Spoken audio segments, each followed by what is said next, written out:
Atoms. Atoms में सबसे पहले हम लोग साइंटिस्टों की थ्योरी पढ़ लेते हैं। हाँ, 5 साइंटिस्ट की थ्योरी पहले हम लोग याद कर लेते हैं।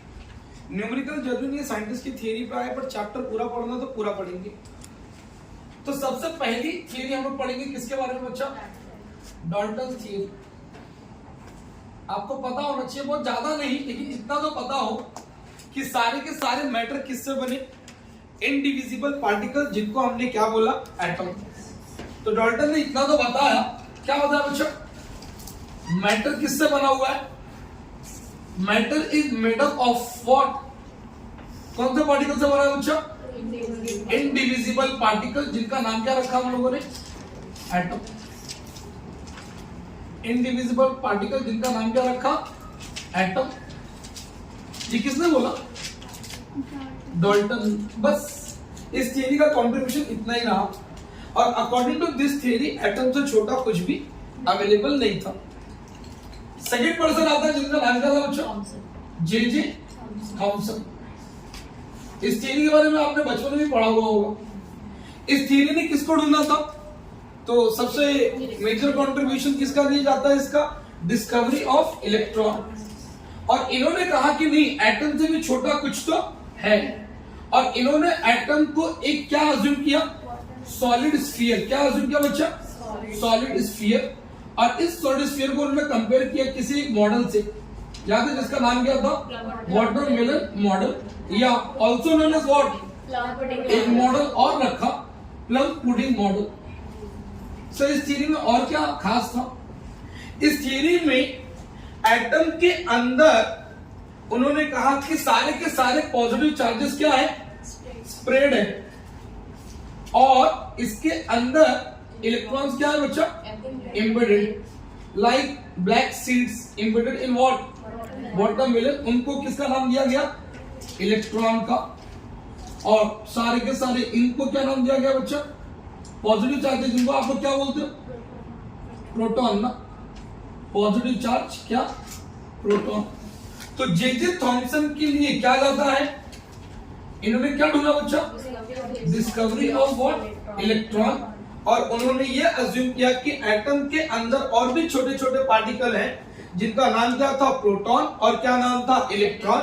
एंड सारे के सारे प्रोटॉन मतलब पॉजिटिव चार्जेस वो सॉलिड स्फीयर के ऊपर स्प्रेड है, और उसके अंदर इलेक्ट्रॉन उसके अंदर क्या है बच्चा? Embedded. Like what? Black seeds in what? Watermelon. लेकिन प्रॉब्लम क्या निकला इस थ्योरी की? इस थ्योरी की कुछ अच्छी बातें भी थी। इस थ्योरी ने हम लोगों को क्या क्या एक्सप्लेन किया था बच्चा? इस थ्योरी ने एक्सप्लेन किया, ये पूछा जाता है what is this? Thermionic what? Thermionic what? Emission. दूसरा फोटो इलेक्ट्रिक इफेक्ट। और क्या बच्चा? और क्या एक्सप्लेन किया उन्होंने, बताइए? आयनाइजेशन। तो इस थ्योरी ने क्या क्या एक्सप्लेन किया? आयोनाइजेशन एक्सप्लेन किया, फोटो इलेक्ट्रिक एक्सप्लेन किया, थर्मियोनिक एमिशन एक्सप्लेन किया। बट क्या एक्सप्लेन नहीं कर पाया? तो इस थ्योरी के लिए 2 ड्रॉबैक निकल के आता है। क्या? स्कैटरिंग ऑफ अल्फा पार्टिकल और स्पेक्ट्रम। वो स्पेक्ट्रम कैसे बन रहा है ये एक्सप्लेन वो कर नहीं पाया। सर स्पेक्ट्रम कैसे बनता है? क्योंकि स्पेक्ट्रम तो तब बनेगा जब इलेक्ट्रॉन क्या करेगा? रिवॉल्व करेगा, या इलेक्ट्रॉन क्या करे? एक्सेलरेट करे। क्योंकि जब इलेक्ट्रॉन एक्सेलरेट करेगा तो वो रेडिएशन एमिट करेगा, और वो रेडिएशन ही हमको क्या देगा? स्पेक्ट्रम ना। तो उन्होंने इस बात को एक्सप्लेन नहीं किया कि स्पेक्ट्रम का फॉर्मेशन कैसे होगा। उन्होंने अल्फा पार्टिकल से एक्सप्लेन किया नहीं, ये भी उसकी थ्योरी के एक ड्रॉबैक में आएगा। तो इस थ्योरी के लिए खास क्या जाता है बच्चा? Discovery of electron. What it explain? Thermionic, ionisation and photo electric effect. क्या एक्सप्लेन नहीं किया? स्पेक्ट्रम फॉर्मेशन और अल्फा पार्टिकल स्कैटरिंग। ये 2 चीजें उन्होंने एक्सप्लेन नहीं की। कितनी थ्योरी कवर हो गई अपनी? 2। एक डाल्टन, दूसरी थॉमसन। और थर्ड थ्योरी बच्चा रुदरफोर्ड मॉडल। कौन सा मॉडल? रुदरफोर्ड। तो सर रुदरफोर्ड के बारे में भी आप लोगों ने बहुत लोअर स्टैंडर्ड में पढ़ा है और आपको पता भी होगा। रुदरफोर्ड ने क्या कहा? इस थ्योरी को करेक्ट करते हुए जो इस थ्योरी ने एक्सप्लेन नहीं किया, क्या? स्पेक्ट्रम ना। इसने स्पेक्ट्रम एक्सप्लेन नहीं किया कि स्पेक्ट्रम कैसे बनता है। तो स्पेक्ट्रम को एक्सप्लेन करने के लिए रुदरफोर्ड ने बोला कि जो पॉजिटिव चार्जेस आपने बोला कि स्प्रेड है ओवर द स्फीयर, क्या वो स्प्रेड है? नहीं। उन्होंने ये कहा कि एटम के अंदर वो सारे के सारे पॉजिटिव चार्जेस एक ही जगह पर कॉन्सेंट्रेट है और उस सेंट्रल सेक्शन को हम लोगों ने एक नाम दिया, क्या? न्यूक्लियस। तो nucleus consist what? All positive charges at a what? Single place. अच्छा, ये बस रुदरफोर्ड ने बोली, अभी तक इसका कोई प्रैक्टिकल प्रूफ नहीं था, लेकिन उसने ये अज्यूम किया कि सारे के सारे पॉजिटिव चार्जेस एक ही जगह पर कॉन्सेंट्रेट होंगे और उस प्लेस को नाम क्या रख दिया उन्होंने? न्यूक्लियस। न्यूक्लियस के अंदर लिखा हुआ है ना, सारे के सारे positive charges at a what?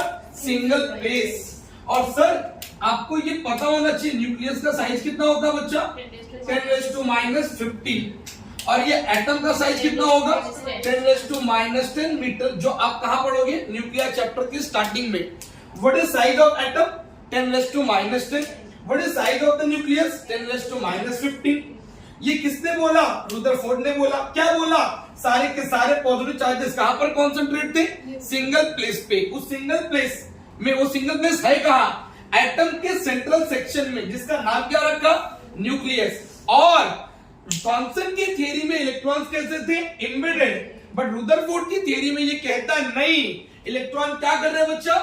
घूम रहे हैं। किसके चारों बाजू? न्यूक्लियस के। इलेक्ट्रॉन घूम रहे हैं न्यूक्लियस के चारों बाजू, और जब ये इलेक्ट्रॉन घूमेंगे तो इनकी डायरेक्शन ऑफ वेलोसिटी चेंज होगी, और वेलोसिटी का चेंज ही क्या कहलाता है? एक्सेलरेशन। और अगर अभी एक रिसेंट में चैप्टर पढ़ा EM wave, accelerated electric charges will give you what? EM waves, that is equivalent to what? Radiation ना? और वो रेडिएशन के एक्सप्लेनेशन को देने वाला बंदा कौन था? Rutherford. According to this theory, who is revolving? Electron performing which motion? Accelerated motion, and gives the what? Formation of spectrum. लेकिन रुदरफोर्ड की थ्योरी के हिसाब से जो आपको स्पेक्ट्रम मिलने वाला है बच्चा, वो स्पेक्ट्रम कैसे मिलने वाला है? कंटिन्यूअस। कैसे मिलने वाला है? मतलब इसके अंदर कलर का फॉर्मेशन लाइन से है, देयर इज नो गैप। ये किसका असम्पशन है? रुदरफोर्ड का। स्पेक्ट्रम कैसे मिलना चाहिए था? कंटिन्यूअस। बट इस थ्योरी का ड्रॉबैक भी यही निकल के आया कि सर स्पेक्ट्रम जो आप बोल रहे हो कंटिन्यूअस, क्या वो कंटिन्यूअस मिलने वाला है? नहीं। रियल में जो स्पेक्ट्रम मुझे मिलेगा वो कौन सा स्पेक्ट्रम मिलेगा? Line spectrum. What is the meaning of line spectrum? कि हमको स्क्रीन के ऊपर सारे कलर लाइन से न दिखकर उस एटम के लिए पर्टिकुलर कलर ही दिखाई देंगे। एग्जांपल है आपके पास, आपको एमसीक्यूज में मिलेगा, neon street line is a example of which spectrum? Line spectrum. तो सोचिए रुदरफोर्ड की थ्योरी के हिसाब से स्पेक्ट्रम कैसा आना चाहिए था? कंटिन्यूअस। बट मिला कैसा है? Line spectrum. हाँ, रुदरफोर्ड ने क्या बोला? Who is revolving? इलेक्ट्रॉन। किसके चारों बाजू? न्यूक्लियस। बस उसने ये बोला ना, बट उसने ये नहीं बताया कौन सा इलेक्ट्रॉन किस ऑर्बिट में घूमेगा। डिस्ट्रीब्यूशन ऑफ इलेक्ट्रॉन भी वो बता नहीं पाया। हाँ, लेकिन वो अच्छा काम कर रहा है। कैसे? जहां थॉमसन ने कहा इलेक्ट्रॉन्स एम्बेडेड है, स्पेक्ट्रम के बारे में वो कुछ बता नहीं पाया, वहां पे ये बता दो रहा ना कि स्पेक्ट्रम का फॉर्मेशन कैसे होगा। तो सर स्पेक्ट्रम का फॉर्मेशन तो हुआ, लेकिन मन में एक सवाल आया फिर से, क्या सर अगर ये इलेक्ट्रॉन एक्सेलरेटेड मोशन में घूमेगा तो ये बार बार क्या एमिट कर रहा है? एनर्जी। एनर्जी अगर ये रेडिएट कर रहा है तो सर इसकी एनर्जी जब धीरे धीरे कम होगी तो ये एक पाथ फॉलो करता है, कौन सा वाला? Spiral path, and finally fall into what? Nucleus. अगर मेरा इलेक्ट्रॉन जो किसी ऑर्बिट में घूम रहा है और ऑर्बिट में घूमते हुए अगर वो न्यूक्लियस के अंदर गिर जाए तो एटम स्टेबल हुआ क्या? तो इस थ्योरी का एक और ड्रॉबैक निकल के आया, क्या बच्चा? Instability of what? एटम। उसने स्पेक्ट्रम तो बताया बट इंटेंसिटी ऑफ स्पेक्ट्रम को एक्सप्लेन नहीं कर पाया। उसने न्यूक्लियस की खोज तो की कि न्यूक्लियस का साइज इतना होगा, लेकिन अभी तक न्यूक्लियस का एक्सपेरिमेंटल प्रूफ नहीं मिला है। उसके अजम्पशन से सारे पॉजिटिव चार्जेस एक जगह पर होंगे, ये उसने सोचा है। प्रूफ करने वाला कोई और है, गेस करो वो कौन? इसके बाद एक एक्सपेरिमेंट हुआ था, जिस एक्सपेरिमेंट का नाम क्या था? जीजर मार्सडन एक्सपेरिमेंट। तो लेकिन ठीक है, रुदरफोर्ड ने इतना सोचा तो सही। तो रुदरफोर्ड की थ्योरी का सबसे बेस्ट पार्ट क्या रहा? न्यूक्लियस की खोज, या न्यूक्लियस के बारे में किसने सोचा? रुदरफोर्ड। साइज आपको दिख रहा है, सारे पॉजिटिव चार्जेस एक ही जगह पर कलेक्ट निकले, जिनका नाम क्या रखा? न्यूक्लियस। एटम का साइज कितना निकला? 10⁻⁻। अकॉर्डिंग टू रुदरफोर्ड, स्पेक्ट्रम जो मुझे मिलेगा वो कैसा मिलेगा? कंटिन्यूअस। बट मुझे मिलेगा कौन सा स्पेक्ट्रम? लाइट। कोई एग्जांपल है आपके पास? Yes, neon street light. तो ठीक है सर, इलेक्ट्रॉन क्या कर रहा था? मूव करते करते एक्सेलरेट हो रहा था, और इस पाथ को फॉलो कर रहा है। कौन सा पाथ है ये? और फाइनली किसके अंदर गिर गया? न्यूक्लियस के अंदर। इस तरीके से एटम मेरा स्टेबल नहीं हो पाएगा। तो ये रुदरफोर्ड की थ्योरी निकली। लेकिन न्यूक्लियस सच में सेंट्रल सेक्शन पे है या नहीं, इस बात का प्रूफ कब मिलेगा? तो एक प्रैक्टिकल किया गया, जिस प्रैक्टिकल को नाम दिया गया अल्फा पार्टिकल स्कैटरिंग। करने वाले बंदे का नाम आपने सुना जस्ट अभी भी कुछ टाइम पहले। क्या नाम बोला बच्चों उसका आपने? जीजर मार्सडन एक्सपेरिमेंट। लेकिन वो एक्सपेरिमेंट करने के लिए कोई बोलेगा तो सही, तो किसने बोला था? रुदरफोर्ड ने। तो on the suggestion of Rutherford एक एक्सपेरिमेंट परफॉर्म किया गया, किस नाम से? Alpha particle scattering. और इस स्कैटरिंग को करने वाला, इस एक्सपेरिमेंट को करने वाला कौन था? Students of Rutherford. नाम क्या था उनका? जीजर मार्सडन। तो ये एक्सपेरिमेंट को हम लोग बचपन में किस नाम से पढ़ते?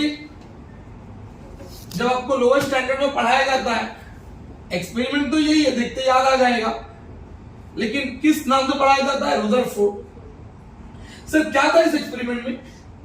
ये एक चैम्बर, इस चैम्बर के अंदर एक रेडियो एक्टिव एलिमेंट रखा। सर रेडियो एक्टिव एलिमेंट थी क्यों? क्योंकि हमने सुना है रेडियो एक्टिविटी करके एक प्रोसेस होता है, जिसके अंदर रेडियो एक्टिव एलिमेंट अपने अंदर से कंटिन्यू 3 तरीके की रेडिएशन बाहर निकालता है। कौन कौन सा? अल्फा, बीटा और गामा। तो मैं मानता हूं यहां से कौन सा रेडिएशन बाहर आ रहा है बच्चों? अल्फा रेडिएशन या अल्फा रेज। ये alpha rays equivalent to what? Helium. सुना है कभी आपने? यस सर हीलियम में कितने पॉजिटिव चार्जेस? 2 प्रोटॉन। और कितने न्यूट्रॉन? 2।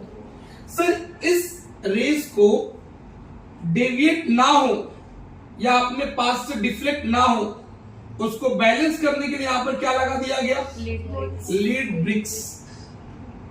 इनके बीच की स्पेसिंग इतनी कम रखा ताकि ये अल्फा रेज अपने रास्ते से क्या हो सके?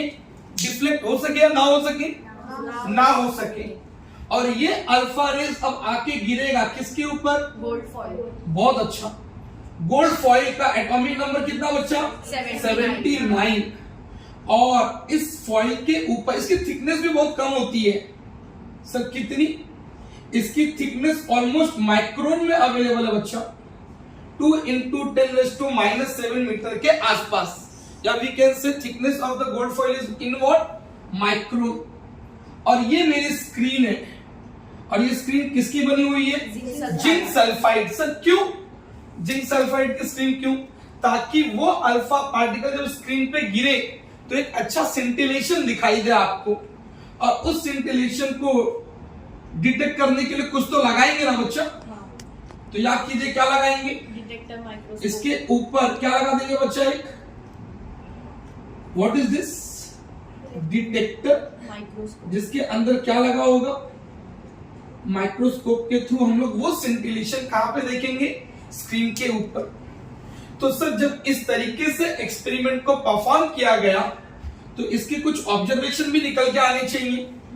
तो इस एक्सपेरिमेंट के 4 मेन ऑब्जर्वेशन, जीजर मार्सडन एक्सपेरिमेंट में जो एक्सपेरिमेंट किया गया उसके ऑब्जर्वेशन से कुछ कंक्लूजन निकलेगा, उस कंक्लूजन पे ध्यान देंगे। What is the first observation बच्चा? Most of alpha rays passes without any deviation। अच्छा इसका मतलब बताइए सर, बहुत सारी अल्फा रेज तो पास हो गई, बहुत सारी अल्फा रेज बिना डेविएट पास हो गई। इसका मतलब उस एटम का मोस्ट ऑफ द प्लेस क्या है? एम्प्टी, खाली है ना, मतलब एटम का मोस्ट ऑफ द प्लेस खाली रहा, ये तो समझ में आया। दूसरा 0.14% ना अल्फा रेज डिफ्लेक्टेड बाय कितना डिग्री बच्चा? 1 degree. And what is the third observation? 1 out of 8,000 what alpha rays deflected by कितना डिग्री? 90 डिग्री। एंड जो चौथा ऑब्जर्वेशन है वो सबसे इंपॉर्टेंट है, कौन सा वाला? few alpha rays bounce back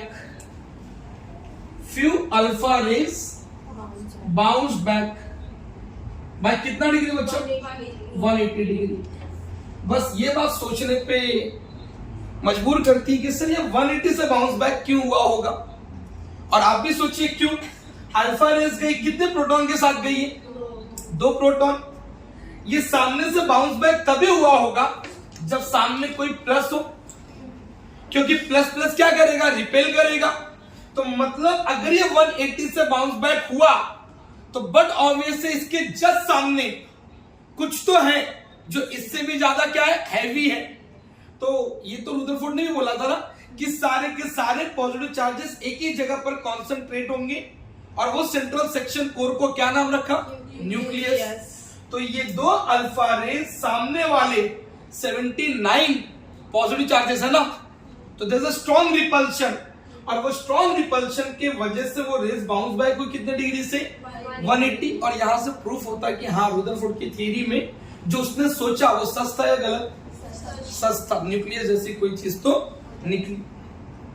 तो कितने एक्सपेरिमेंट हमने पढ़े अभी जस्ट? एक डॉल्टन, एक थॉमसन, एक रुदरफोर्ड, उसके बाद क्या? जीजर मार्सडन। जीजर मार्सडन के एक्सपेरिमेंट में सबसे अच्छा ऑब्जर्वेशन ये रहा ना, बाउंस बैक हुआ कितने डिग्री से? 180। ये अच्छी बात रही। लेकिन अब इसी थ्योरी में एक चीज और देखेंगे, 2 इंपॉर्टेंट पैरामीटर जिसका नाम है डिस्टेंस ऑफ क्लोजेस्ट अप्रोच। कौन सी रेस जा रही थी बच्चा? Alpha rays. किसके पास जा रही थी? न्यूक्लियस के पास। किसी भी न्यूक्लियस को रिप्रेजेंट करने का तरीका, न्यूक्लियस में एटॉमिक नंबर बोले तो प्रोटॉन नंबर को दिखाने के लिए क्या? जेडी। और ये कौन सी रेस थी? Alpha rays. अल्फा रेस में कितने प्रोटॉन? 2। और जब ये मूव करती है, जब भी कोई रेस मूव करती है उसके पास एक एनर्जी पाई जाती है। कौन सी एनर्जी?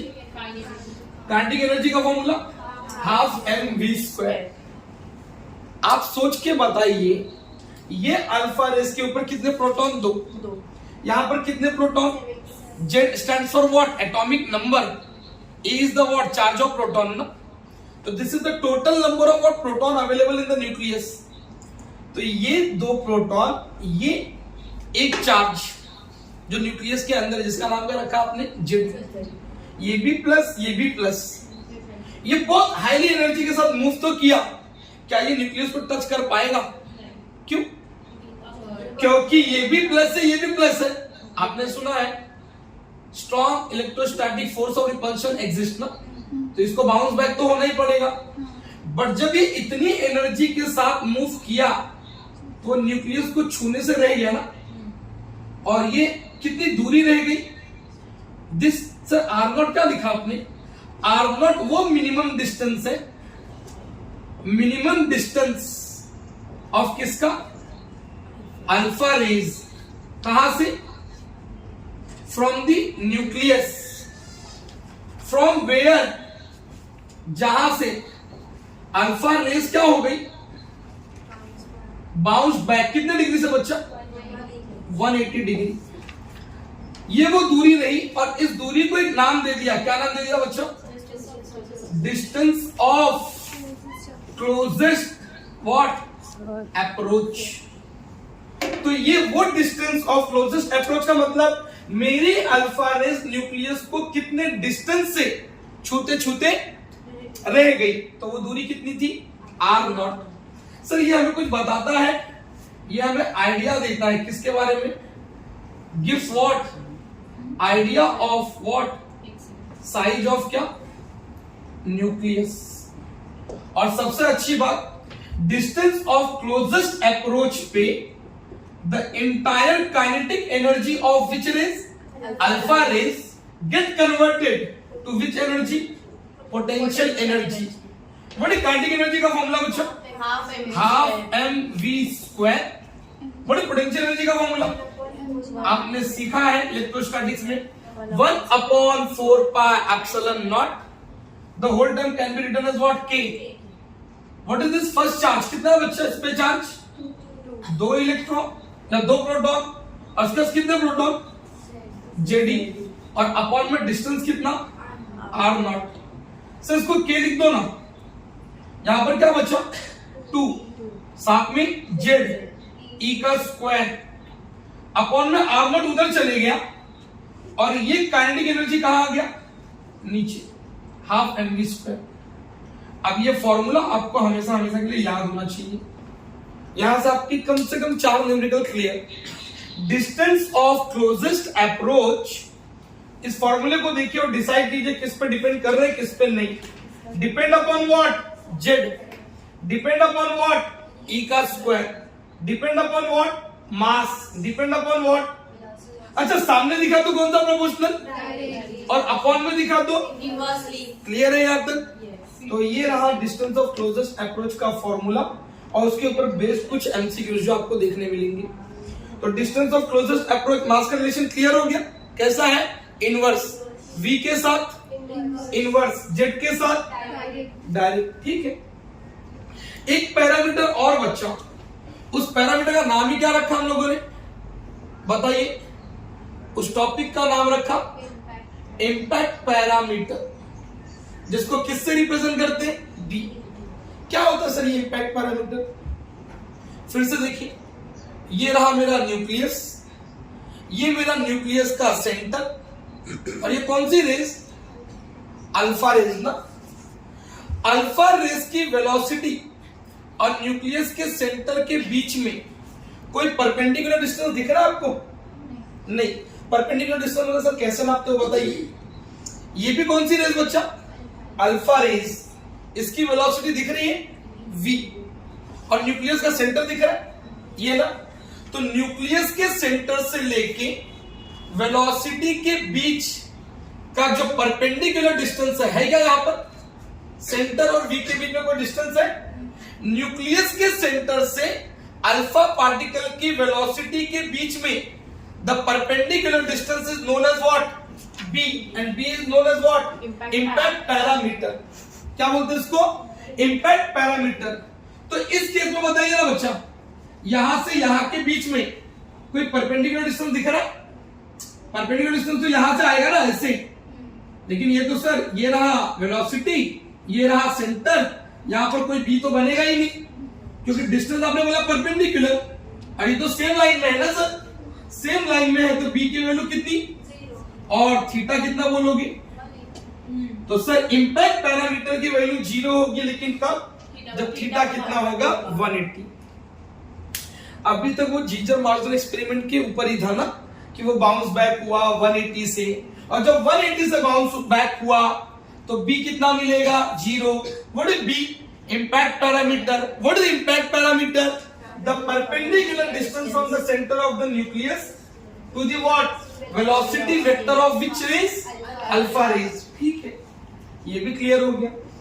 लेकिन एक चीज और जो आपके पीवाईक्यूज में अवेलेबल नहीं है, एक सवाल आएगा, सर उसको कैसे मालूम पड़ा कि इतनी रेज़ डिफ्लेक्ट होती होंगी?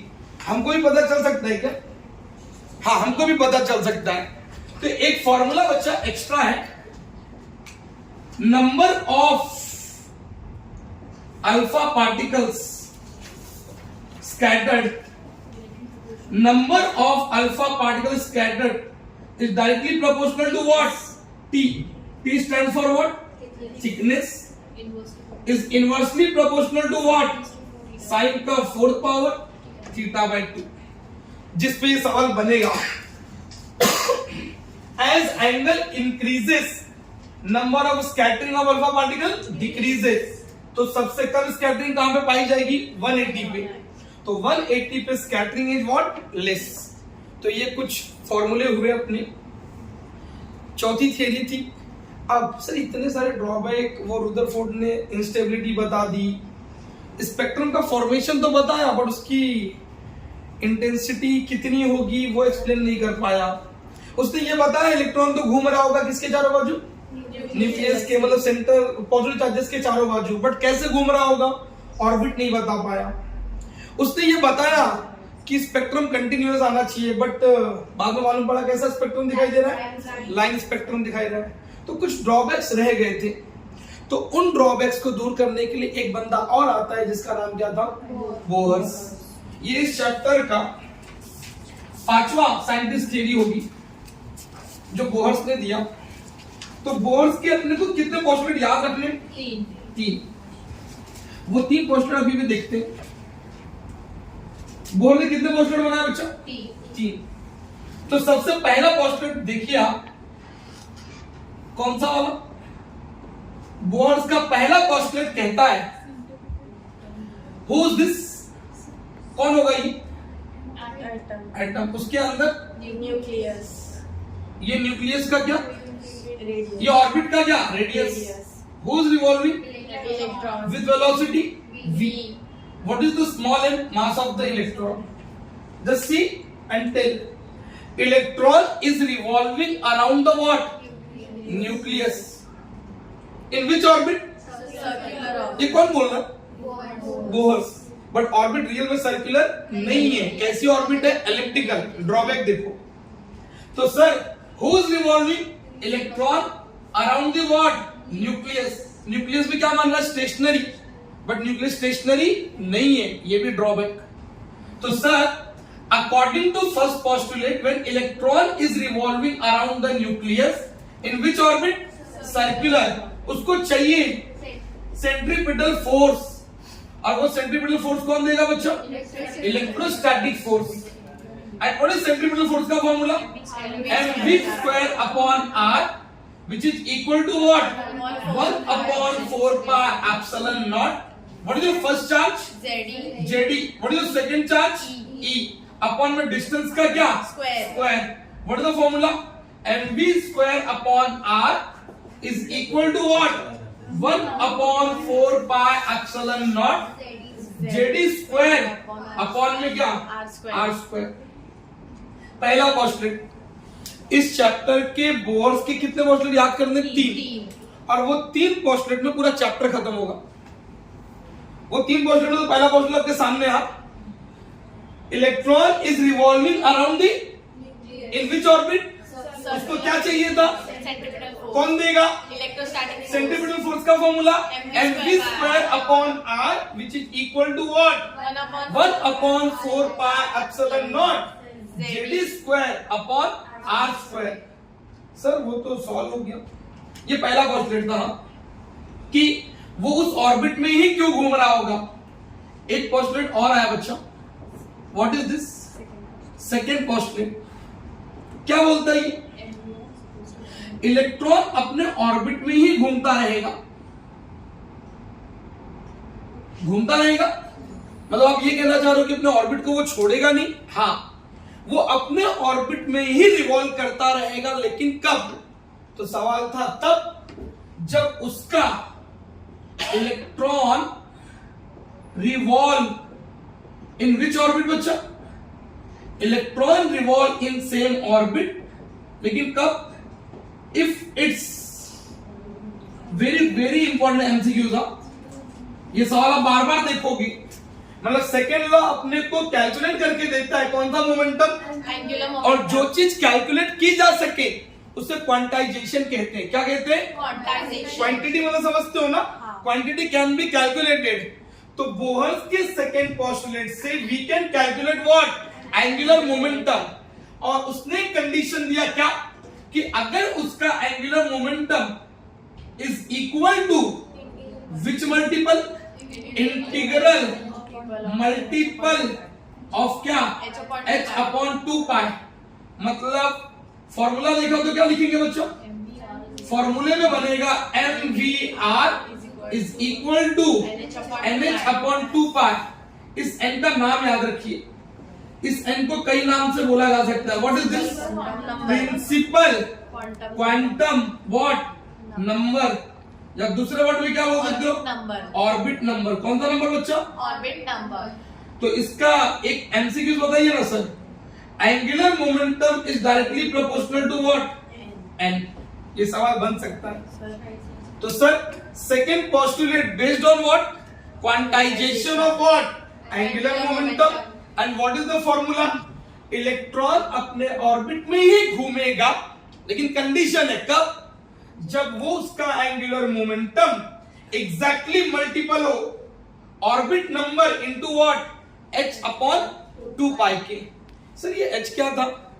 वो ड्यूल लेक्चर में भी पढ़ा है हमने। h is a what? Planck's constant. उसकी भी जरूरत पड़ेगी अभी कुछ समय में। ये दो पोस्टुलेट बने सर। पहला पोस्टुलेट दिख रहा है आपको, CPF ESF के बराबर। सेकेंड पोस्टुलेट क्या बोलता है? MVR is equal to what? NH upon 2 pi. पहला पोस्टुलेट हमको बताता है कि वो अपने ऑर्बिट में घूमता रहा। सेकेंड बताता है कब तक घूमते रहेगा। लेकिन तीसरा सवाल मन में क्रिएट होगा, अगर इक्वल नहीं हुआ तो?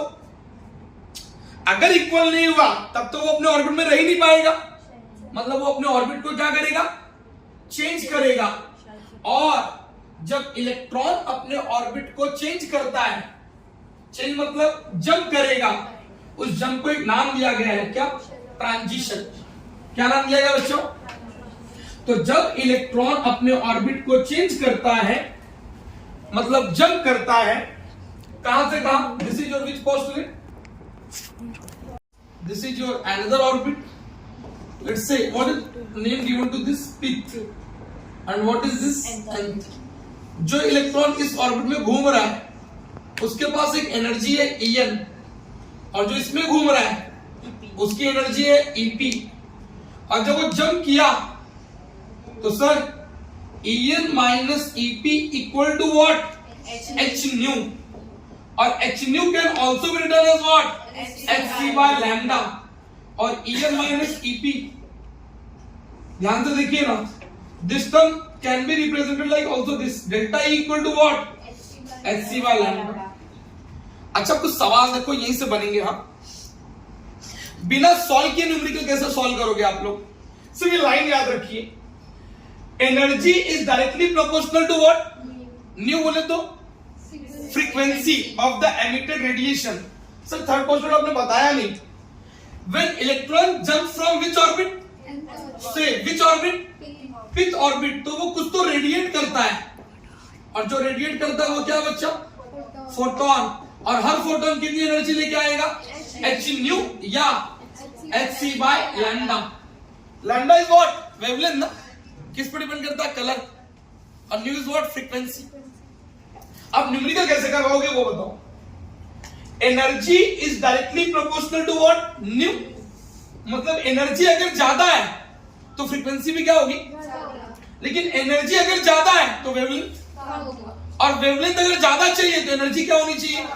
मतलब एनर्जी कम तो वेवलेंथ, और एनर्जी ज्यादा तो वेवलेंथ। लेकिन फ्रीक्वेंसी ज्यादा तो एनर्जी, और एनर्जी कम तो फ्रीक्वेंसी भी। श्योर? तो एनर्जी और न्यू का रिलेशन मालूम पड़ गया, एनर्जी और लैम्डा का भी रिलेशन क्लियर। कितने पोस्टुलेट हो गए? 3। सर वो पोस्टुलेट के ड्रॉबैक बता देंगे क्या? हाँ वो तो तुमको पहले भी पता है। उसने न्यूक्लियस को क्या माना था? स्टेशनरी। बट न्यूक्लियस स्टेशनरी है क्या? ऑर्बिट को क्या माना? सर्कुलर। और सर्कुलर है क्या? कैसा है? एलिप्टिकल। ये स्पेक्ट्रम स्प्लिट होता है in terms of what? Electric field and magnetic field. वो भी ये बता। और सबसे अच्छी चीज, ये थियरी वर्क करती है सिर्फ किसके लिए? सिंगल इलेक्ट्रॉन एटम के लिए। एग्जांपल है हाइड्रोजन है, हीलियम है, लिथियम है, बेरिलियम है। चलेगा? कितने? Hydrogen, helium, lithium, beryllium. बाकी नियॉन के लिए काम नहीं कर रहा। क्लियर है यहां तक? ठीक है सर, अगर यहां तक हो गया, अब आते हैं न्यूमेरिकल सेक्शन पे जाएंगे बहुत जल्दी। हाँ, अच्छे न्यूमेरिकल कैसे करेंगे? चैप्टर का 50% थियरी खत्म, और जो अब वाला पार्ट है वो बहुत बहुत बहुत ज्यादा इंपॉर्टेंट है। तो कुछ फॉर्मूलेज आपको याद होने चाहिए। जैसे 3 पोस्टुलेट क्लियर, एक बार रिपीट करूं, सोच के देखिए कितना था? CPF इक्वल टू ESF ना। CPF का formula mv square upon r is equal to 1/4 pi epsilon naught Z square upon R square. Done. Angular momentum is equal to what? NH upon 2 pi. What is the angular momentum? MVR ना। And what is third postulate? When electron jump from some orbit to some na, higher to lower, it emits radiation या photon whose energy is equal to h nu या hc by lambda। Clear है यहाँ तक? ठीक है। कुछ pattern दिखाता हूँ बच्चा आपको मैं। रेडियस का डेरिवेशन सॉल्व करूं या फॉर्मूला दूं? फॉर्मूला ना। तो ये रहा, ये प्लीज याद रखिएगा। Radius of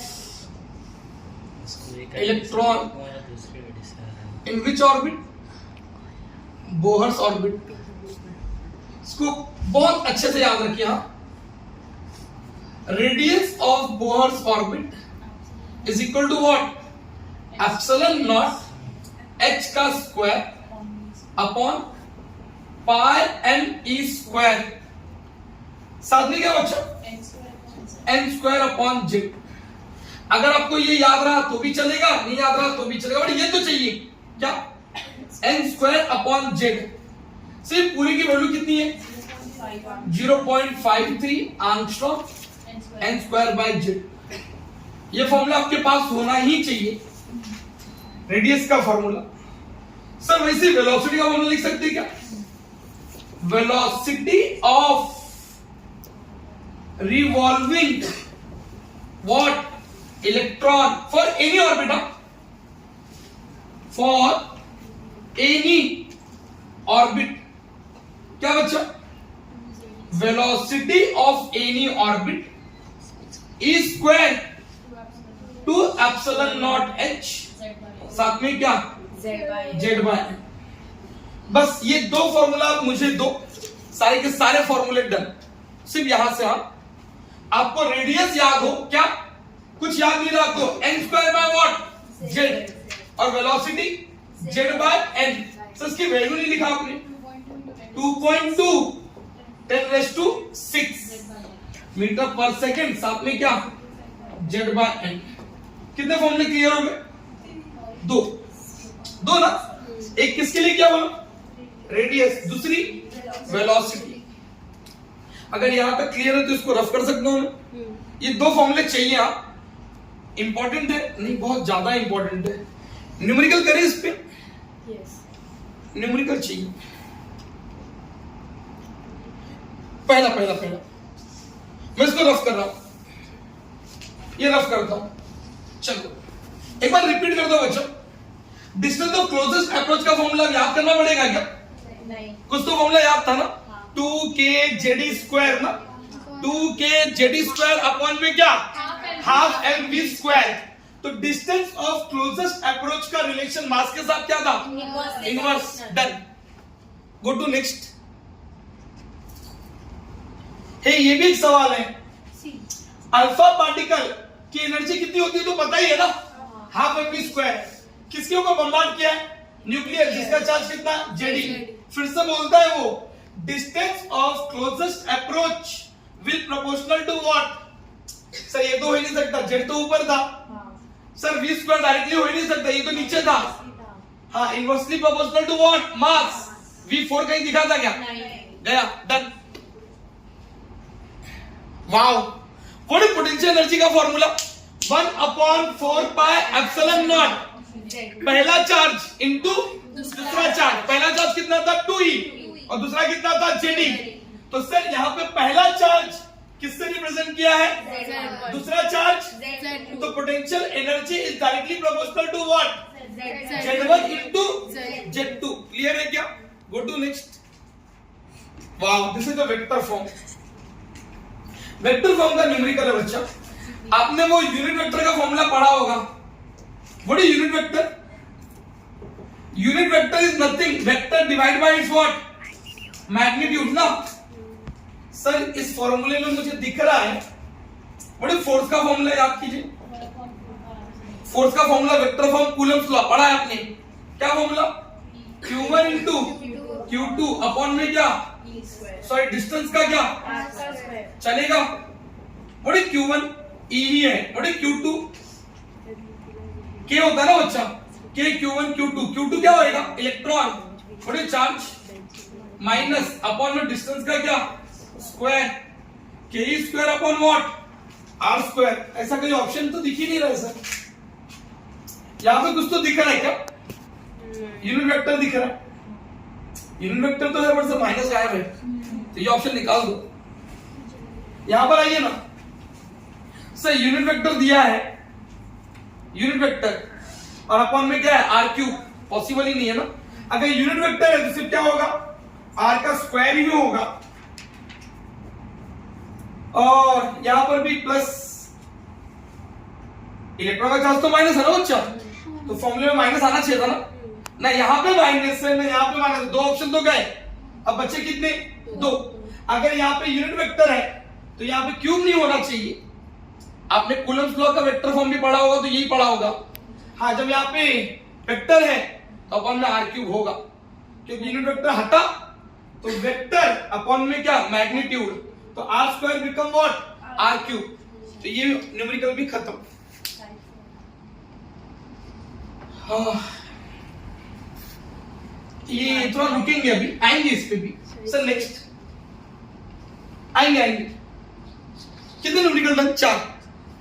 distance of closest approach को लेकर सर आप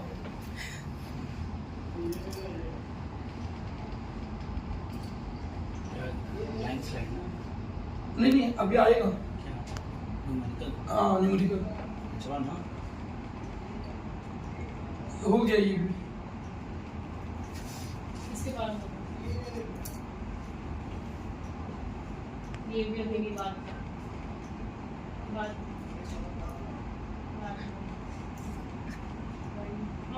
पीछे एक न्यूमेरिकल बच्चा देखिए ना. Which source is associated with the line emission. Line emission में कौन आएगा? हमने पढ़ा है neon. Go to next.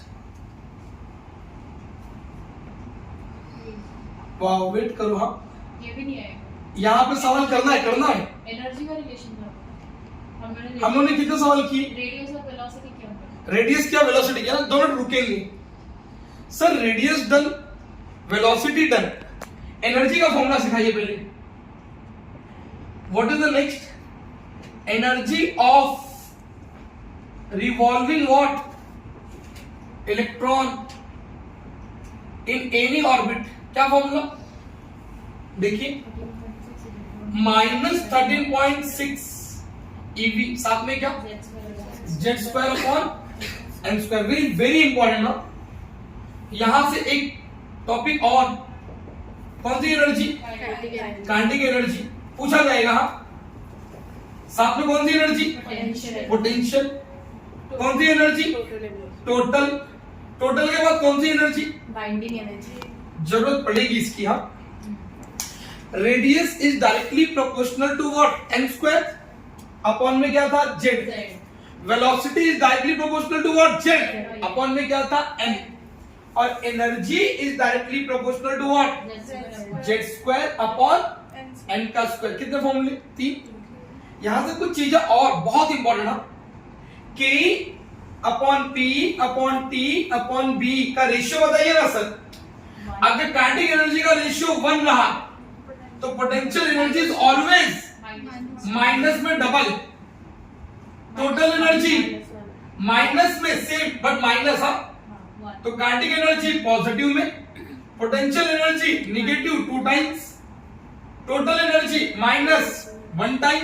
And which energy is this? Binding energy. बहुत बहुत जरूरी है. हाँ काइनेटिक एनर्जी अगर आपको दिया है अब बोलता है पोटेंशियल एनर्जी निकालो. ये लाइन याद रखिए. केई, पीई, टीई और बीई. काइनेटिक एनर्जी जितना भी होगा पोटेंशियल क्या निकला? डबल बट माइनस में. जितना काइनेटिक उतना ही टोटल. चेक कीजिए ना. ये भी 1 ये भी 1 बट एक ही फर्क है. क्या? ये प्लस में तो ये माइनस में. हाँ एक ही एनर्जी सेम दिख रही है. कौन कौन सी? काइनेटिक और बाइंडिंग सेम है. क्लियर है यहां तक? सर ये फॉर्मूले को देख के कुछ और बताइए.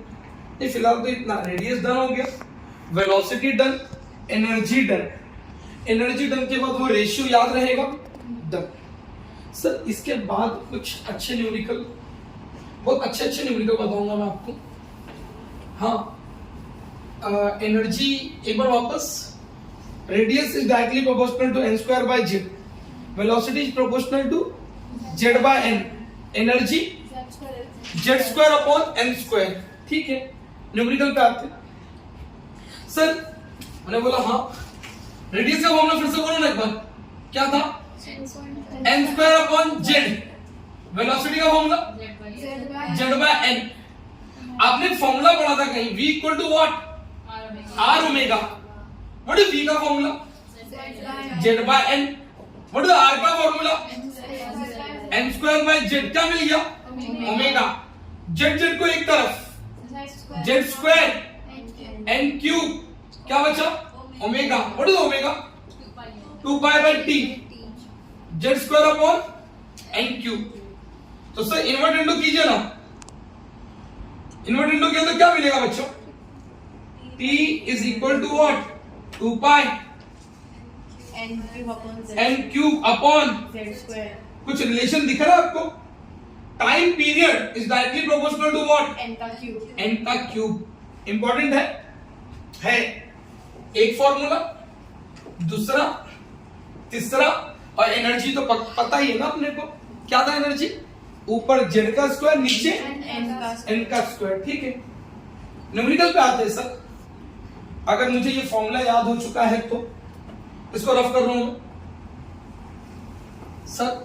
पढ़िए ना सवाल क्या दिखा है, सवाल में कुछ अलग ही लिखा है, देखिए आपको सॉल्व होगा न्यूमेरिकल। लेट T1 और T2 be the what? Energy. मुझे किस में डील करना है? एनर्जी में। T1 and T2 be the energy of electron. कौन सा state? First and second excited state of which atom? Hydrogen atom. Sir वो एक्साइटेड स्टेट का मतलब नहीं क्लियर है। Who is this? Orbit number 1, 2। सब लोग एकदम ध्यान से देखो, हाँ, बड़े बड़े न्यूमेरिकल अब करेंगे। n is equal to 2। अगला 4, 5, लास्ट में जाते थे किधर? इंफिनिटी। सर इसको ही क्या बोलते हैं? Ground state. अच्छे से नोट कीजिएगा इसको। हाँ, अगर ये मेरा ग्राउंड है, जस्ट उसके ऊपर वाला कौन सा वाला? फर्स्ट एक्साइटेड स्टेट, ये सेकेंड एक्साइटेड स्टेट, ये थर्ड एक्साइटेड क्या स्टेट। ठीक है, ये तो दिख रहा है। कुछ चीजें और याद कीजिए, आपने सीखा है कहीं? कौन सा ऑर्बिट में जंप हुआ? 1, ऊपर से फिर 1, ऊपर से फिर 1, फिर 1, फिर। सर अगर ऊपर से सब फर्स्ट लेवल में आके गिर रहे हैं, सीरीज का एक नाम दीजिए, क्या? लाइमन। और कौन से रीजन में पाए गए? अल्ट्रा वायलेट रीजन में। सब फर्स्ट लेवल की एनर्जी कितनी थी? भूलना मत प्लीज। हाँ सर, ये फर्स्ट में क्यों? सेकंड में भी तो आगे गिरा सकते थे। ये रहा, सेकंड में आगे गिरा तो नाम दीजिए। बाल्मर। कौन से रीजन में? Visible region. और सर इस लेवल की एनर्जी कितनी? 3.4 eV। नेक्स्ट कितना बच्चा? पार्शियल। कौन सा रीजन में पाया गया? इंफ्रारेड। फिर सीरीज ब्रैकेट, ये भी कौन सा रीजन? इंफ्रारेड। एंड लास्ट क्या बच्चा? P5। ये भी कौन सा रीजन में? इंफ्रारेड। सर कितने सीरीज थे? एक बार वापस रिपीट कीजिए। पहला लाइमन, फिर P5। क्लियर है? आज सीरीज ना। पहला लाइमन कौन से रीजन में पाया गया? Ultraviolet. Balmer Visible. Paschen, Infrared. Brackett, Infrared. Pfund. Infrared. पहले लेवल की एनर्जी कितनी? -13.6. और सर किसी भी लेवल की एनर्जी निकाल सकते हो क्या मैं? हाँ, याद रहा फॉर्मूला क्या? Z square. 13.6 EV divide by, अगर हाइड्रोजन है तो Z कितना? 1 n स्क्वायर बोले तो 3.4, थर्ड वाले का कितना? -1.5. फोर्थ वाले का कितना? -0.6. Fifth 0.54 EV। पहले लेवल की एनर्जी बोलिए एक बार वापस तो। -13.6. 6, दूसरा, -3.4. तीसरा, -1.51. चौथा -0.85. 0.85, अगला 0.54 ना। सर ये बहुत जरूरी है, ये इतना जरूरी है कि न्यूमेरिकल देखो कैसे बनाओगे आप। सर ये दो लेवल के बीच का एनर्जी गैप दिखाइए ना, बहुत बहुत बहुत इंपॉर्टेंट ना। कितना? 10.2. 10.2। पहले और तीसरे के बीच में गैप बताइए ना, 1. कितना? 12. 12.01। सर पहले और फोर्थ के बीच में बताइए ना, कितना? 12.75। अब पहले और लास्ट के बीच में कितना? 13.01 EV। सर तीसरे और दूसरे और तीसरे में ये गैप कितना? 1 पॉइंट कितना? 89। और सर इधर कितना? सर कौन सा ऑर्बिट? चौथा और तीसरा ना, कितना बोलूं इसके लिए? 66 EV चलेगा। सर रिपीट कीजिए, वो वापस नहीं समझा। ग्राउंड लेवल में कितनी एनर्जी? -13.6. सेकेंड लेवल में -3.4. ये -1.5. सर तीसरे और पहले में कितने का गैप आया? 12.0. 0.1। पहले और चौथे के बीच में कितने का गैप आया? 12.7. पहले और पांचवें के बीच में कितने का गैप आया? 10.01. पहले और तीसरे के बीच में कितने का गैप आया? 12.1. 12.01। क्लियर है इतना? सर ये तो समझा। चौथे और तीसरे में कितना गैप है? 0.66. 0.66। सर ये तीसरे और दूसरे में कितने का गैप है? 1.89 EV। ये क्लियर रखोगे? सवाल पे आए। सर अगर मुझे सारी सीरीज का नाम याद हो गया तो मैं न्यूमेरिकल के लिए प्लान करूं क्या? स्टार्ट करते हैं। सवाल पढ़िए ना, क्या लिखा था ऊपर? T1 T2 be the energy of electron in which first and second excited state. if first excited state बोला तो n कितना है? 2 ना। n कितना है? 2। और सेकंड एक्साइटेड स्टेट बोला तो n कितना है? 3। हो गया सवाल। फर्स्ट एक्साइटेड स्टेट में n कितना? 2। सेकंड एक्साइटेड स्टेट में n कितना? 3. और टाइम पीरियड का रिलेशन क्या था? n का क्यूब ना। तो what is the formula? T1 upon T2 का फॉर्मूला क्या? N1 अपॉन N2 का क्या? क्यूब। सर को एनर्जी का रिलेशन पूछ रहा है। अच्छा टाइम पीरियड की एनर्जी है क्या? हाँ। तो एनर्जी कैसे है बच्चों? Inversely energy is inversely proportional to what? Z square upon n square. तो T1 बाय T2 का फॉर्मूला क्या? N2 अपॉन N1 का क्या? Square. What is second excited state में n की वैल्यू? 3। फर्स्ट एक्साइटेड स्टेट में n की value? 2।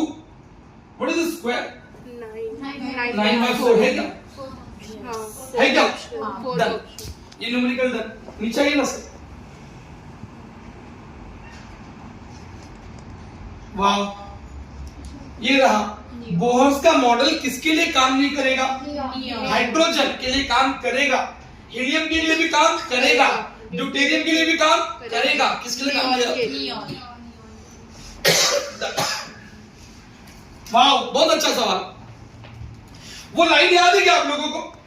कौन सी वाली? के पीई टीई और बी। क्या याद रखना होगा? के प्लस में P minus double, T minus 1, B plus 1। चलो आंसर दे दो। Option D. टोटल एनर्जी कितना दिया? -3.4। माइनस में दिया ना। क्या निकालना है? टोटल एनर्जी किसमें होगी? माइनस। तो काइनेटिक एनर्जी किसमें होगी?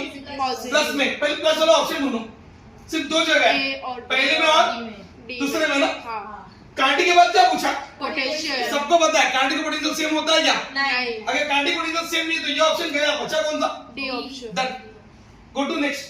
सर ये रफ कर दूं, ये रफ कर दूं। पहले रफ करने के पहले मेरे को ये बताओ, पहले लेवल में और दूसरे लेवल में गैप कितना है? 10.2। पहले और तीसरे में गैप कितना है? 12 पॉइंट। याद रखोगे पहले और चौथे में 12.75 फिर से एक बार, पहले दूसरे में गैप कितना? 10.1 पहले और तीसरे में, 12.01 पहले चौथे में 12.75 और पहले पांचवे में। 13.01 लेकिन दूसरे और तीसरे का गैप 1.89 1.89। तीसरे और चौथे का गैप 0.66 अभी मैं वापस पूछ रहा हूं, सबा कितनी सीरीज पढ़ा हम लोगों ने? रिपीट करोगी? हमने कितने सीरीज का नाम पढ़ा? 5 नाम बताइए। लाइमन, बाल्मर, लाइमन के बाद बाल्मर, बाल्मर के बाद पास्चन, पास्चन के बाद ब्रैकेट, ब्रैकेट के बाद क्या? पीफन। लाइमन कौन से रीजन में पाया गया? UV. Balmer visible, Paschen infrared Brackett infrared Pfund infrared सबके सब इंफ्रारेड में ना। पहले लेवल की एनर्जी कितनी? 13.6, दूसरा 3.4, तीसरा 1.51, चौथा 0.5 पांचवा 0.54 54 ना। पहले दो लेवल की एनर्जी के बीच का गैप 10.2। पहला तीसरा, पहला चौथा, पहला पांचवा, दूसरा तीसरा 1.9 चलेगा क्या? तीसरा चौथा 0.66 क्लियर है? न्यूमेरिकल करोगे फटाफट। सर नेक्स्ट कुछ सवाल ट्राई करेंगे आप लोग। हे काइनेटिक और टोटल का रेशियो क्या? काइनेटिक प्लस में तो टोटल माइनस में। और as we go from lower orbit to higher एक एनर्जी बढ़ती है, कौन सी? ऊपर जा रहे हैं ना, हाइट बढ़ेगी, हाइट से पोटेंशियल, तो कौन सी एनर्जी घटेगी? तो सर काइनेटिक एनर्जी प्लस में होगी तो टोटल एनर्जी किसमें? माइनस में। तो पहला वाला प्लस का ऑप्शन किधर है? इधर भी है, इधर भी है, इधर भी है। बट टोटल एनर्जी किसमें दी हुई है? माइनस में डबल हो सकती है क्या? नहीं। रॉन्ग, गलत। सेम हो सकती है क्या? नहीं। सर काइनेटिक और टोटल एक दूसरे के अपोजिट है ना। Kinetic plus total minus. Next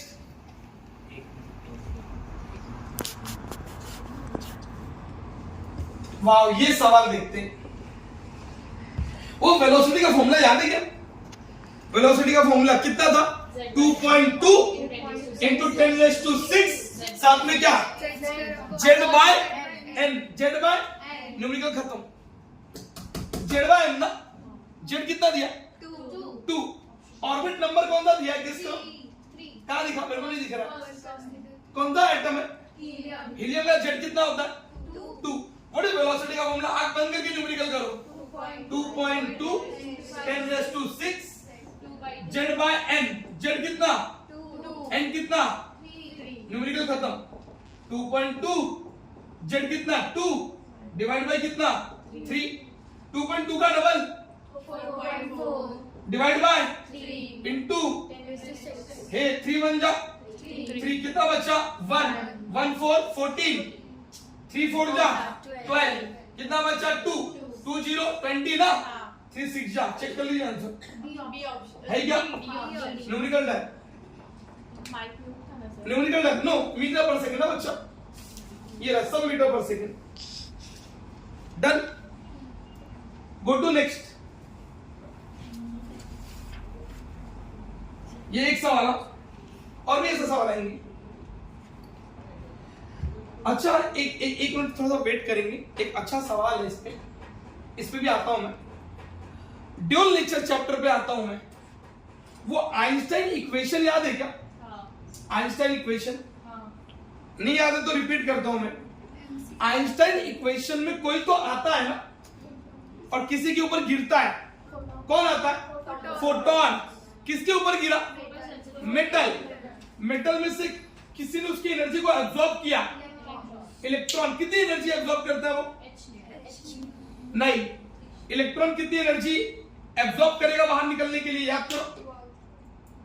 work function H new not, तो आने वाली एनर्जी कितनी E, उसमें से खर्चा कितना होगा, और जो बचा वो कोई और नहीं, कौन है, ये याद है, ये हाफ एम वी स्क्वायर किसी के बराबर होता है, EVS।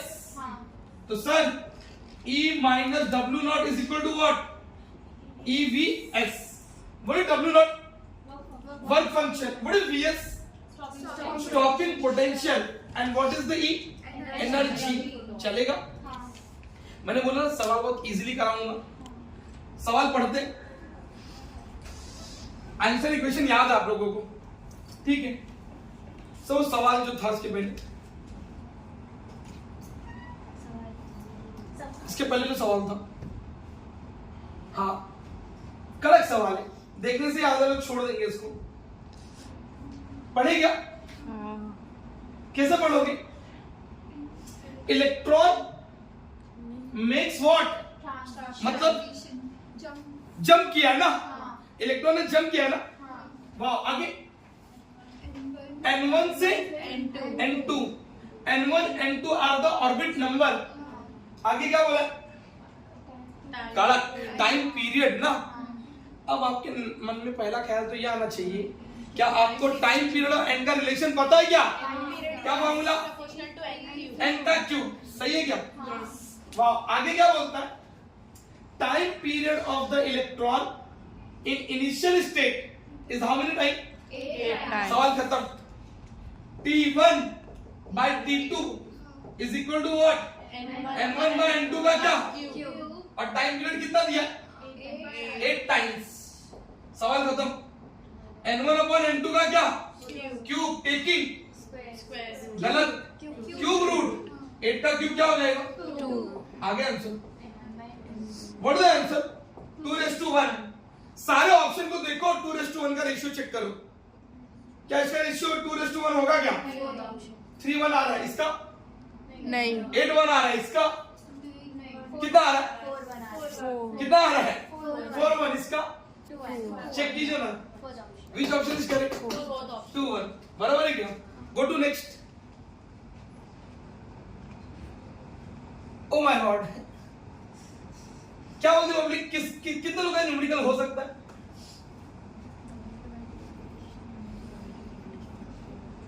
क्या लिखा है सवाल में, थ्रेशोल्ड फ्रीक्वेंसी निकालना है, कितने लोग करेंगे सवाल को, फॉर्मूला देता हूं मैं, वेट कर रहा हूं, फॉर्मूला देता हूं, कैसे सुनेंगे थोड़ा सा, करना नहीं करना तो बात की बात है। कुछ तो दिया आपको, क्या दिया, कितना दिया, 3.57 वोल्ट। वाह, तो अगर मैं इसको ऐसे लिख सकता हूँ क्या, EVS, what is EVS, 3.57 EV, चलेगा क्या, यही फॉर्मूला है ना, E की जगह पे E लिखा और VS की जगह पे 3.57, चलेगा। आगे, when electron in hydrogen atom jump from which state, first excited state मतलब ऑर्बिट नंबर 2 से कहां पे जंप किया, ग्राउंड स्टेट। सवाल होने आ गया, वेट करो, 2 से जंप किया, 1 में जंप किया, तो 2 से 1 में जंप करता तो कितनी एनर्जी, अभी भी बढ़ा था, पहले 2 लेवल की एनर्जी का डिफरेंस, क्या बात है। तो एनर्जी कितनी मिली, 10.2। अब आप लोग सोचते बैठेंगे ये कहां से आया, अरे उसमें लिखा था ना कि वो जंप करता है कौन से स्टेट से, फर्स्ट से, कहां पे, फर्स्ट से ग्राउंड, मतलब ऑर्बिट नंबर 2 से ऑर्बिट नंबर 1, तो ऑर्बिट 2 से ऑर्बिट 1 के बीच का गैप कितना था, 10.2। तो वो कुछ तो फॉर्मूला था, क्या सर, थ्रेशोल्ड फ्रीक्वेंसी निकालना है, थ्रेशोल्ड फ्रीक्वेंसी ना, वो फॉर्मूला याद आ रहा है आपको, E minus W naught equal to what, EVS। E कितना, 10.2 EV, माइनस W उधर गया, पहले ऐसे लिख दो, पुट करो ना, 3.57 EV, ये इधर आया, ये उधर गया, 10.2 EV माइनस 3.57 EV, सर कितना, माइनस कर सकते इसको, कितना बचा,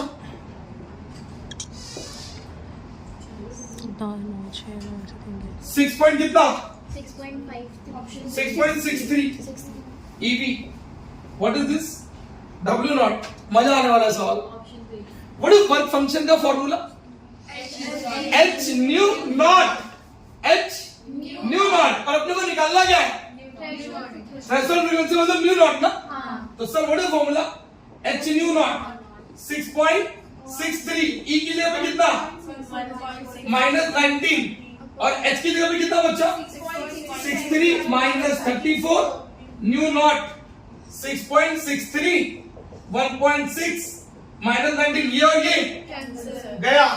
सर -34 मल्टीप्लाई, इस तरह आया तो डिवाइड, और डिवाइड ऊपर गया तो क्या बचा? 1.6 -19 + 34। आंसर बताइए कितना? 1.6 के टर्म में एक ही तो ऑप्शन है, आगे सॉल्व करने की जरूरत है क्या? नहीं। ये राइट न्यूमेरिकल डन।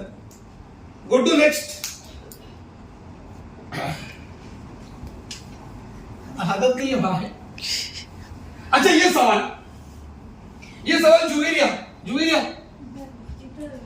अच्छा ऐसा है क्या? इंग्लिश पढ़ते इसको फिर से एक बार। इलेक्ट्रॉन क्या कर रहा है? जंप, कहां से? वो नंबर दिया नहीं है ना? नंबर दिया है क्या? पेन के साथ करना है, बिना पेन के? बिना पेन के करना है। मार्कर रख दिया मैंने। फिर से इंग्लिश समझते हो तुम लोग को? इलेक्ट्रॉन जंप करता है कहां से? Excited state. अरे वो एक्साइटेड स्टेट पता है क्या? तो क्या बोलना पहले वो एन से किधर? ग्राउंड स्टेट बोले तो orbit number 1। Hey wavelength of the emitted, पता नहीं क्या क्या लिखता है वहां पे वो। Illumination of photosensitive what? Having what? वो आइंस्टाइन इक्वेशन याद होना चाहिए। क्या था आइंस्टाइन इक्वेशन? अच्छा बिना पेन के ना, E - W naught is equal to EVS। What is work function? 2.75। तो E minus work function equal to EVS। What is VS? 10। तो E की जगह पे E और VS की जगह पे कितना? 10। तो 10 EV, और इधर -W ना उधर गया तो 10 प्लस 2.75 कितना हो गया? तुम लोग समझदार हो। 12.75 का गैप कहां से मिला था? 3 to 1। गलत। पहले दो का गैप कितना था? 10.2। पहले तीसरे का गैप कितना था? 12.01, और पहले चौथे का गैप 12. तो अपने को कितना मिला? 12.75। मतलब कहां से जंप किया है? 4 से। कहां से जंप किया है? 4 से। तो what is value of n? 4। चलेगा क्या? चलेगा क्या? सच बोलो ना। Done done. ओह अच्छा पढ़ेगा तुम लोगों को भी? पढ़ेगी नहीं पढ़े? पहले दूसरे का गैप कितना था? 10.2। पहला तीसरा, पहला चौथा, पहला पांचवा 30.01, दूसरा तीसरा 1.9, अब तीसरा चौथा ऐसे ही था कुछ। तो अब ये ऑप्शन देखो, डिसाइड करो। 13.6 दिखा तुम लोग को कहीं? दिखा। 1.9 दिखा 0.66 दिखा। ये वैल्यू कहीं दिखी क्या? तो बोलते हैं कौन सा मिशन पॉसिबल नहीं है? कौन सा मिशन पॉसिबल नहीं है? 11.1 नीचे। Yes done. सर वो किसका निकालना है? हीलियम ना, कुछ आए ना आए। अच्छा ये भी बिना पेन के ना। व्हाट इज एनर्जी का formula? 13.6 EV into Z² upon N का स्क्वायर। है विच आइटम की बात कर रहा हूं? हीलियम का Z 2, तो 2 का स्क्वायर 4। और कौन से स्टेट में बोला? First excited state. Excited state बोले तो N की वैल्यू कितनी? 2। तो अपॉन में भी कितने का स्क्वायर? 2 का स्क्वायर। ऊपर भी कितने का स्क्वायर? 2 का। नीचे भी 4/4 गया ना, बचा क्या? 30.6। कौन सा option? A। Go to next. क्या बोलते हैं ये भी होएगा क्या? होएगा। इंग्लिश पढ़ना आना चाहिए। नुमेरा क्या बोलती? मैं पढ़ता हूं, सी पढ़ोगी? पढ़ोगी?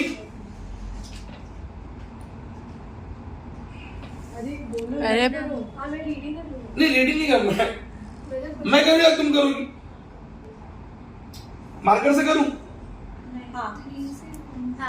नहीं नहीं नहीं, ऑप्शन से रहते बिना मार्कर के कुछ कैसे कैसे? समझदार को इशारा काफी है। इस वक्त मेरा इलेक्ट्रॉन कौन सा ऑर्बिट में, कौन सा में जंप किया? बच्चे को रात में ही पता रहेगा। थर्ड से 1 में जंप किया तो कितना? 12.01। एनर्जी मिल गई ना? मिल गई ना? अरे मिल गई ना? और वर्क फंक्शन कितना? What is Einstein equation? Energy minus work function is equal to EVS ना? एनर्जी कितना? 12.01। पहले तीसरे का गैप ना, माइनस कितना? 5.1। 12.01 में से 5.1 गया तो कितना? हाँ 12.101। हाँ मतलब वही 12.01 माइनस 5.1 6 पॉइंट समथिंग ना? Which option? Which option? D option. चलेगा क्या? कुछ डाउट है? नेक्स्ट। वाओ, अब ये आंसर तो कोई भी दे सकता है। कहां पे लिखेगा उसको मैं? फर्स्ट एक्साइटेड स्टेट ना, मतलब n की वैल्यू तो पहले और दूसरे के बीच का गैप कितना? 10.2। डन। नेक्स्ट, ये कौन करेगा? फर्स्ट एक्साइटेड स्टेट में काइनेटिक एनर्जी बतानी है और अपने को टोटल एनर्जी दिया है। फर्स्ट एक्साइटेड स्टेट का मतलब n की वैल्यू, तो ऑर्बिट नंबर 2 में एनर्जी कितनी होती है? 3.4। बट वो टोटल एनर्जी है ना, टोटल है वो माइनस 3.4, तो काइनेटिक एनर्जी प्लस 3.4। चेक कीजिए। Option D. Go to next. ये कौन करेगा? फर्स्ट एक्साइटेड स्टेट की एनर्जी दी हुई है, काइनेटिक एनर्जी पूछ रहा है। इसको भी मालूम है जो टोटल एनर्जी है वही काइनेटिक एनर्जी होगा, बट प्लस में। Which option? A. Next. Oh my God, अरे ये तो बच्चा भी करेगा। कौन सा पोस्टुलेट? सेकंड पोस्टुलेट किस पे बेस्ड है? क्वांटाइजेशन। बोले तो मिला क्या किधर? A option. हाँ done done done done. Next. ओ, वो रेडियस का फॉर्मूला याद है क्या? क्या फॉर्मूला था? n square upon z। n square upon Z। अगर z बढ़ेगा तो r घटेगा। उसने क्या पूछा? r सबसे कम किस में होगा? अब तुमको पता होना चाहिए, लिथियम ना, लिथियम का z कितना?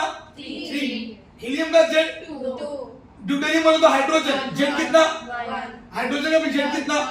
तो जिसका सबसे बड़ा z उसका सबसे छोटा r, तो किसका बड़ा z है? ए ना, लिथियम कितना है सर? 3। तो r क्या होगा? Go to next. ये सवाल, एनर्जी किसी ऑर्बिट में कितना है? En। तो बोलता है energy in nth orbit of the helium. What is energy का formula? z square upon n square.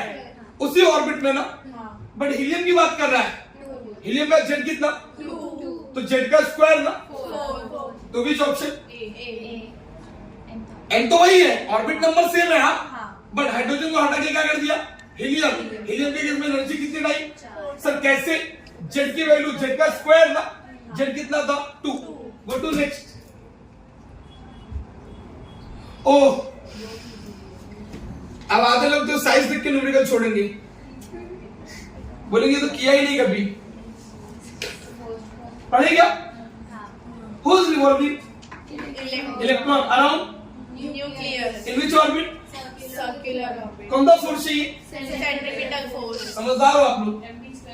mv square upon r। r की जगह पर रेडियस दिया हुआ है कितना? What is formula? 4 pi z square. a के नॉट a नॉट गया। ये m कहां आ गया? नीचे। और v स्क्वायर ना, टेकिंग स्क्वायर रूट है क्या ऑप्शन? z हाइड्रोजन है क्या? कहीं लिखा है हाइड्रोजन? हाँ, z गया। e स्क्वायर का क्या? e, बाकी सब चेक कीजिए ना, है क्या? Option A done. Go to next. Oh my god, hydrogen का ग्राउंड स्टेट में एनर्जी कितना? -13.6। तो बताओ फर्स्ट एक्साइटेड स्टेट में एनर्जी कितना? बच्चे को भी याद हो गया है। फर्स्ट एक्साइटेड स्टेट बोला तो एंटी वैल्यू 2, तो सेकंड में एनर्जी कितनी? 3.4। क्लियर है क्या? Go to next. Yes, radius और एन का रिलेशन, रेडियस और एन का relation directly proportional to N square upon में जेड। तो सर हाइड्रोजन एटम का पहला एक्साइटेड स्टेट में रेडियस कितना होगा? पहला एक्साइटेड स्टेट बोले तो एन की वैल्यू 2, तो 2 का स्क्वायर 4। तो which option? B option. Go to next. Radius is directly proportional to what? N का स्क्वायर। Go to next. ये मैं नहीं बोलूंगा। As we move up potential energy height increases तो क्या बढ़ता है? पोटेंशियल एनर्जी पोटेंशियल एनर्जी बढ़ेगी तो कौन सी एनर्जी घटेगी? और काइनेटिक एनर्जी घटेगी तो टोटल एनर्जी बढ़ेगी। सर क्यों? काइनेटिक एनर्जी प्लस में तो टोटल एनर्जी माइनस में। Go to next. Which option? D option. Which D D. Potential energy बढ़ती है, काइनेटिक एनर्जी घटती है। नेक्स्ट, अब ये भी करो आप। ए नॉट रेडियस है कहीं का, radius of the second Bohr orbit. Second Bohr orbit बोलो तो एन की वैल्यू 2, तो 2 का स्क्वायर 4। तो बड़ा new radius. Go to next. Wow, थक गया हूं मैं। हे, तीसरे और चौथे का डिफरेंस कितना? एनर्जी में 0.66। कौन सा option? D. Go to next. Ground state में एनर्जी कितनी? 13.6। सेकेंड एक्साइटेड स्टेट में जाना है। सेकेंड एक्साइटेड स्टेट बोले तो एन की वैल्यू 3 और थर्ड लेवल में एनर्जी कितनी? कौन सा ऑप्शन है? थर्ड में ऑप्शन ए। कड़ा गया ना? Go to next. Wow, hydrogen का ग्राउंड स्टेट में एनर्जी कितना? 13.6 और उसी ग्राउंड स्टेट में किसका निकालना है? हीलियम। क्या formula? Z square upon N square ना। हीलियम का जेड कितना? हीलियम जेड कितना? 2, तो 2 का स्क्वायर 4। 13.6 इंटू 4 कितना? 13.6 इंटू 4 कितना? 54.4। ऑर्बिट चेंज हुआ क्या? लेकिन अगर वही फर्स्ट एक्साइटेड स्टेट बोलता तो 13.6 आता। Go to next. हाँ, अब ये सवाल एक टाइप में नीति में, लेकिन इसके ये लास्ट में लेता हूं मैं, ये लास्ट टॉपिक है इस चैप्टर का। नेक्स्ट। ओ, फिर से ड्यूअल नेचर याद है, मैंने आपको सिखाया है कहीं ना कहीं, ट्राई करते हैं। ये सवाल 3 से 4 लाइन में बनता है, सॉल्व करोगे बहुत बड़ा बनेगा। अगर आपको वेवलेंथ दी हुई हो, एनर्जी निकाल सकते हैं क्या? ड्यूअल नेचर का शॉर्टकट फॉर्मूला दिया था, energy equal to what? 12,400 lambda angstrom में 12400। लैम्डा कितना दिया? मस्त है क्या? Can we divide it? कोई डिवाइड करके बताए कितना आएगा?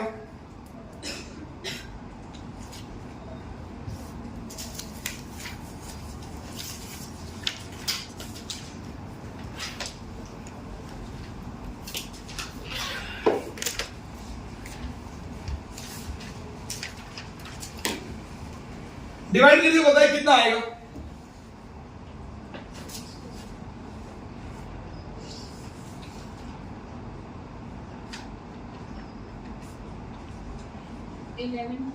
गलत है। एक नंबर, लेकिन 12 पॉइंट कितना? उस समथिंग में ही फंस जाओगी। मैं करूं? एक डिजिट भी कर दी तो भी आंसर काम हो जाएगा। 12 पॉइंट के बाद एक डिजिट तक का आंसर मिल जाएगा आपको।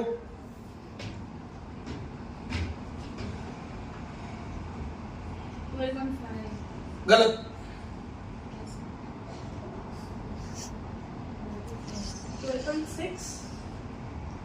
क्लोज हो, 12.7 तक करेक्ट मिलेगा। अच्छा एक बात पूछूं क्या, 12.7 के आसपास आएगा, एग्जैक्ट 12.7 आएगा 12.7 आएगा 12.7 आएगा। सुनो ना, इशारा काफी था आप लोगों को। पहले दो का गैप कितना था, पहले दूसरे का गैप, और पहले और चौथे का गैप 12.75 ना, और तुमको कितना मिल रहा है 12.7 ना, मतलब ये तो क्लियर हो गया। कौन सा ऑर्डर से जंप किया, वो 4 से जंप किया ना, 4 से जंप किया ना। एक फॉर्मूला बहुत बहुत इंपॉर्टेंट, सर कैसे मालूम पड़ा 4 से जंप किया। 12.7 तो एक ही जगह से मिल सकता है, चौथे से पहले में। और ये जो सवाल पूछा है number of spectral lines emitted, उसका फॉर्मूला क्या होता है बच्चा, n-1 डिवाइड बाय 2। n कितना मिला, कौन सा ऑर्डर से कूदा था, 4 minus 1, 4 into 3, what is the answer, 6। चलेगा क्या? और इसको अगर ट्रेडिशनल मेथड से करोगे बहुत लेंदी जाएगा, चलेगा?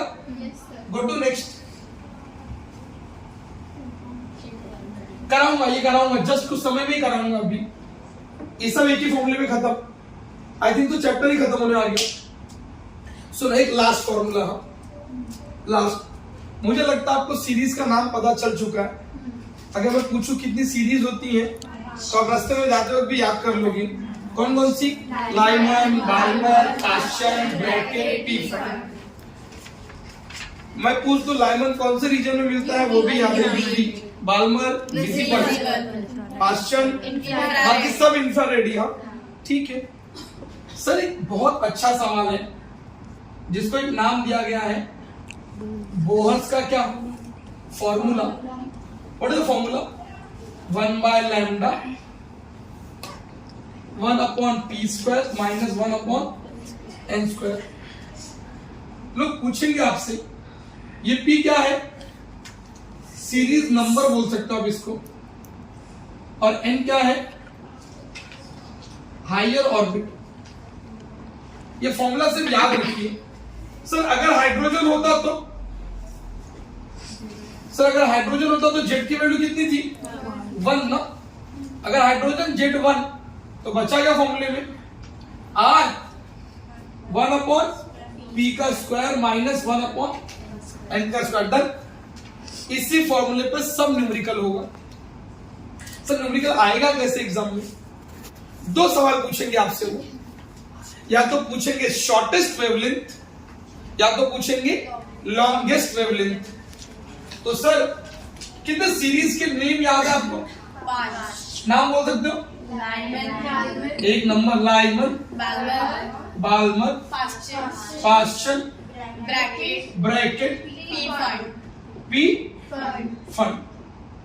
जो सीरीज का नाम है ना वही आपका पी है। तो यहाँ पे पी कितना, यहाँ पे पी कितना, यहाँ पे पी, यहाँ पे पी, यहाँ पे पी 5। डन। सब में पी चेंज नहीं होने वाला है। हाँ कितने न्यूमेरिकल बनेंगे, 2, या तो शॉर्टेस्ट या तो लॉन्गेस्ट। ये रहा। अगर उन्होंने वर्ड यूज किया शॉर्टेस्ट तो सब में n की वैल्यू फिक्स है, कितनी, इंफिनिटी। इस n इक्वल टू इंफिनिटी को एक नाम दिया जाता है। बहुत अच्छा, क्या बोला आपने, सीरीज लिमिट। एक नंबर। और या तो दूसरा न्यूमेरिकल क्या पूछेंगे, लॉन्गेस्ट क्या, वेवलेंथ। डन। ये p कितना है, 1। तो जस्ट इसके ऊपर एक चाहिए ना, हायर ऑर्बिट में क्या होगा, n2, या n क्या हो सकता है, 3।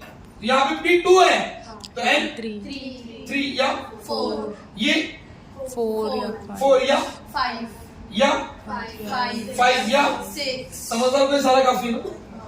सर मुझे कैसे मालूम पड़ेगा कि n को 2 लेना है या 3, वो आपको कंफ्यूज करेंगे क्या। या तो सिंपली वर्ड बोलेंगे लॉन्गेस्ट वेवलेंथ निकालो, लॉन्गेस्ट बोला ना सीरीज का नाम दिया रहेगा। एग्जांपल दो ना, पाश्चन सीरीज का लॉन्गेस्ट वेवलेंथ निकालो। कौन सा सीरीज का, लॉन्गेस्ट वेवलेंथ। टेंशन नहीं लेने का, बस वो नाम याद रखो।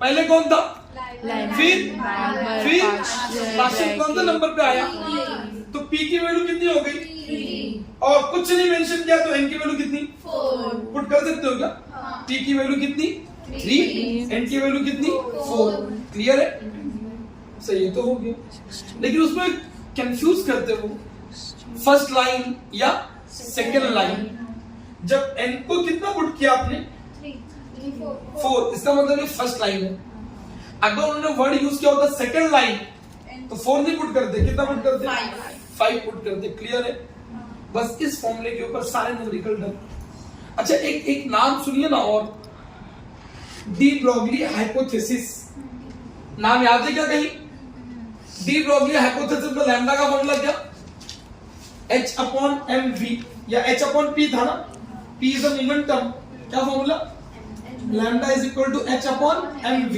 सवाल करें सवाल दिखाऊं कैसे करते एक न्यूमेरिकल आपके सामने वेट कर रहा है यही वाला सवाल करूंगा ये रफ कर सकता हूं ये रफ कर रहा हूं ये रफ कर रहा हूं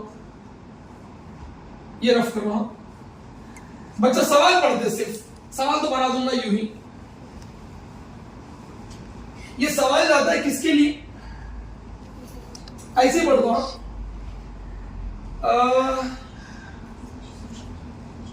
वो सवाल को समझना बहुत जरूरी था इलेक्ट्रॉन स्टेशनरी हाइड्रोजन एटम का फ्रॉम विच ऑर्बिट से विच लेवल ग्राउंड लेवल समझदार को इशारा काफी है ना सवाल का सॉल्यूशन थोड़ा मिलता है एग्जाम में लेकिन इशारा जरूर मिलेगा आपको कौन सा लेवल से कौन सा लेवल ग्राउंड लेवल जो नीचे वाला ऑर्बिट होता है उसको पी बोलते हैं और जहां से कूदा है उसको मुझे लगता है सवाल खत्म अभी भी आपने एक फॉर्मूला पढ़ा हाइड्रोजन था नो जेड 1/p²। 1/n²। सम देखो कितना इजीली होगा p कितना और n कितना सॉल्व करो 1/1 25 1/1 क्रॉस मल्टीप्लाई अपॉन 25 24 अपॉन 1/, तो लैम्डा बराबर क्या 25 24 आर मस्त ना ये लैम्डा का फॉर्मूला कुछ तो होता है h अपॉन m की लैम्डा कितना आया 25 24 आर तुम्हारा इंटरेस्ट किस में है